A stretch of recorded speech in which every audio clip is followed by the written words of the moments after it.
bezprecedensowe wydarzenie w dziejach naszego festiwalu.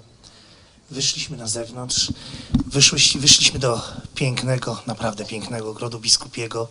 Witam wszystkich na drugiej części naszego koncertu i proszę o zabranie głosu pana burmistrza Patryka Dębskiego. Jest z nami dzisiaj Nicola Freda. To jest młody talent, młoda talentka, piękna wiolonczelistka z Pelplina.